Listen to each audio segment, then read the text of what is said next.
Obviously being careful not to go too deep. You're only cutting this outer edge off, so you're not going to go in and scratch the paint underneath the gasket. I'm just trying to free up the edge of the glass to remove it without the chance of breaking it.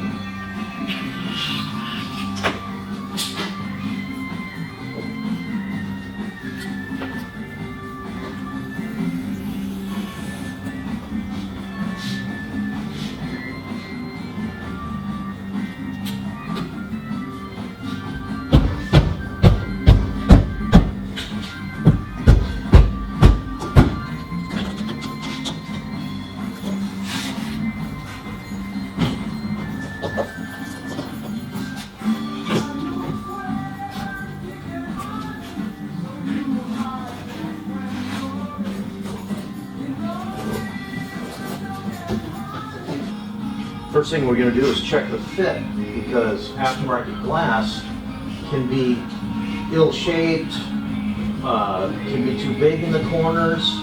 Now, how much of a gap do you have on your bottom corner on the side over here?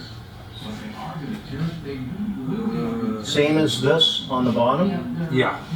You're the same? Yeah. Okay. So try to keep it down in line with the... Now, how about on your top corner?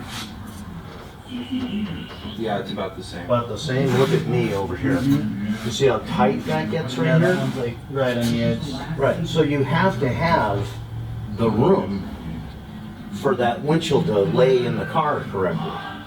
So what I'm going to have to do is grind off some of this glass in order to get myself this windshield to fit. And that's one of the things, you know, that you don't normally wouldn't even look for.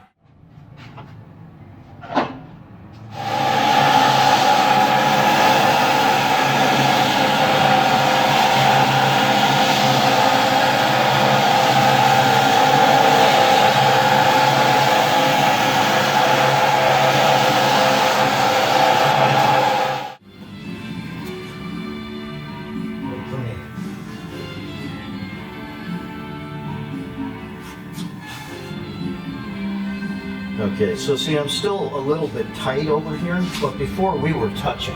Yeah, it was, Okay. This is a lot better on this side. So, do you have room to go your way to make your gap on the top and bottom Yes. the same? No, it's still a little bit. I It's hard for me to look at both sides. It's pretty good right here, but this corner is just way big right here. Wait, big? I can't do it. What do you mean by big? The gap is big? Yeah, the gap. Well, we can't change. We Yeah. can't add glass. Yeah. And that's okay. I mean, a little bit too big. I think this will probably go now. Did that look pretty consistent over there? Yeah, it looks like you've got, it's tight on the bottom, kind of like yours is. Not real tight, but, you know, quarter. Just a little bit tighter. Right. Yeah. Yeah. But like I said before, I mean, it was hitting the Yeah, it was you doing can, I mean, it's worn right there. You can see the paint. It was riding right on that. So.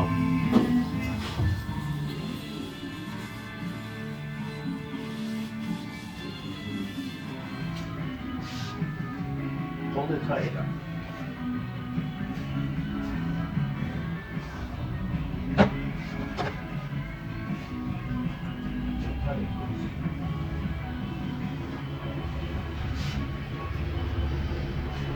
I'm trying to get as much of that wax and release agent from when they run this rubber through that tooling or whatever. So I'm going to grab that corner. You're just using standard glass cleaner. It's not standard glass cleaner. Matter of fact, I use an Essig or Dow product. So this is chemically linked to the primer, which is chemically linked to the urethane. So it's a chain of events. You know, if you used this glass cleaner, this is alcohol based. This is a different chemical base that will work together. So if you don't use the proper materials, Obviously you go through all this work and you got a link in the chain that's not even connected, so everything needs to be locked together, chemically bonding, one to the other. That's all. I don't even know how many auto glass professionals even worry about the little things like that.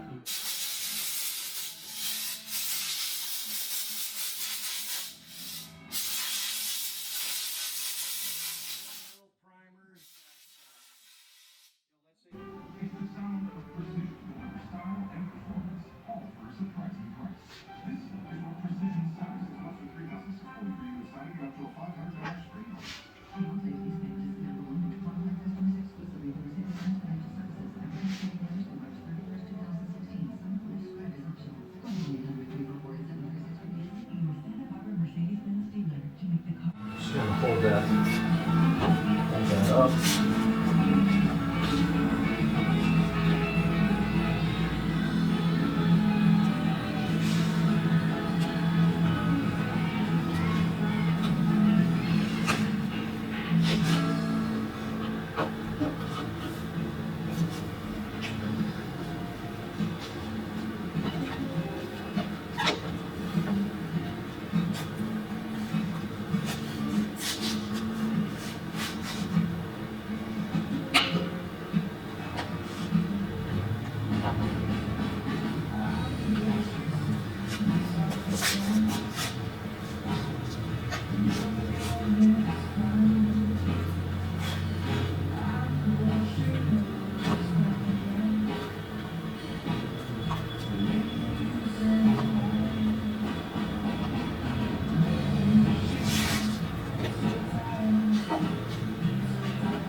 So I'm trying to keep forcing it into the corners. Obviously to take up some of that bulk.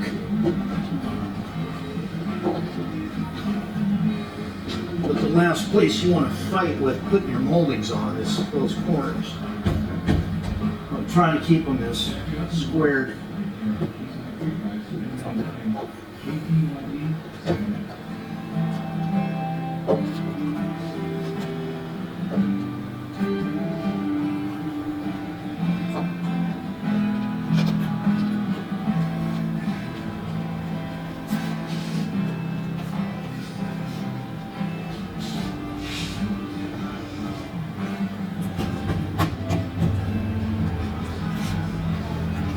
Okay, that's the easy part.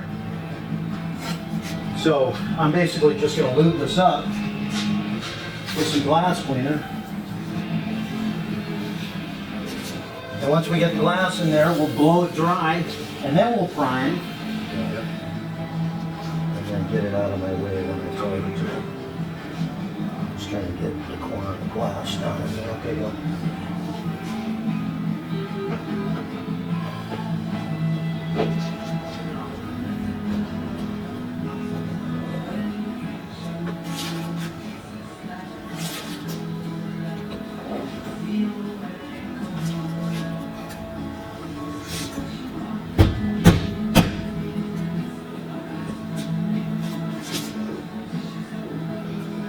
challenge is now that glass cleaner is already drying up.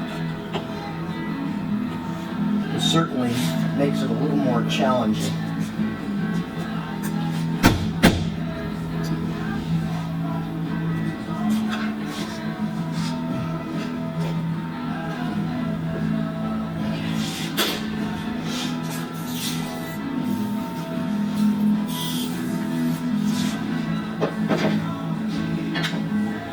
So are you? It looks like you're sort of working from the middle out this time. With now that you got the glass in there, it's kind of the way you have to do it. You know, I couldn't tell you, I don't have an exact plan of attack other than you've got to get one corner in before you can move to the next corner. Okay. And you got to get the bottom down in there. And at this point, I want to make sure that the glass is centered, because you don't want to get it, you know, it's a little bit pinned to this side.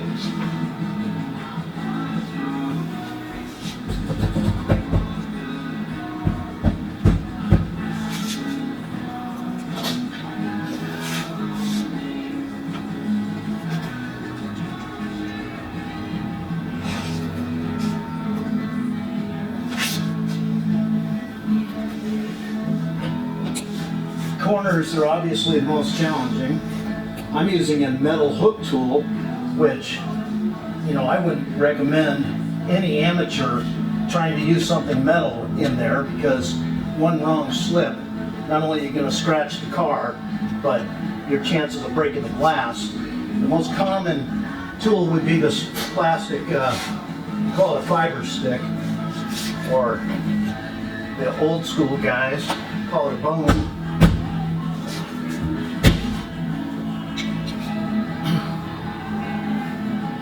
Notice when I was out at that belt sander, I went around every edge on the glass, even the edges that I didn't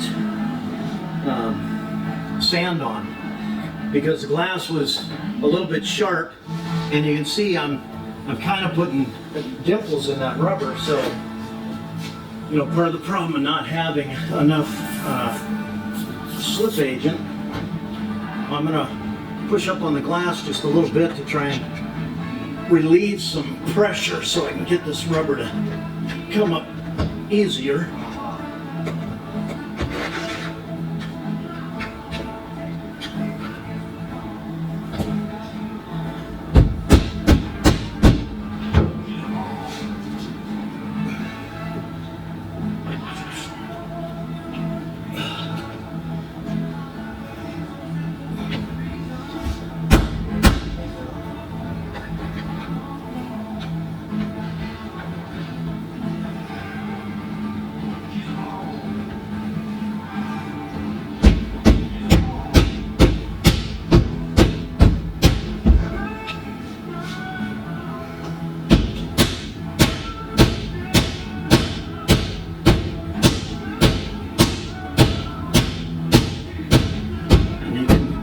Feel it when it bottoms out.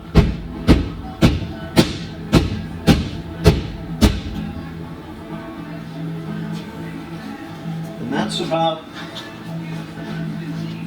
where we're at. Get that thing to sit all the way down in there. So you were saying you put it around the whole glass and put sort of a radius instead of being a sharp corner. Called seamed at the edge. So, you know, from the factory, they seam the edge of the glass. But this was a used glass, there were chips in the corner, it had been in and out of a car, and the edge was a little bit sharp. Now you could use emery paper, you know, emery cloth, to sand that edge smoother, but if it feels sharp to your fingers, you're going to have a challenge trying to get that in there. It's going to be cutting the rubber or whatever.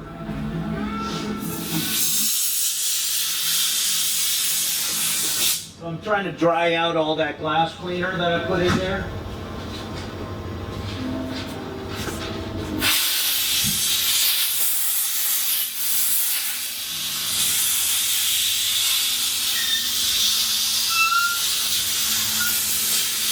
Is that rubber folded right there? Yeah, it is.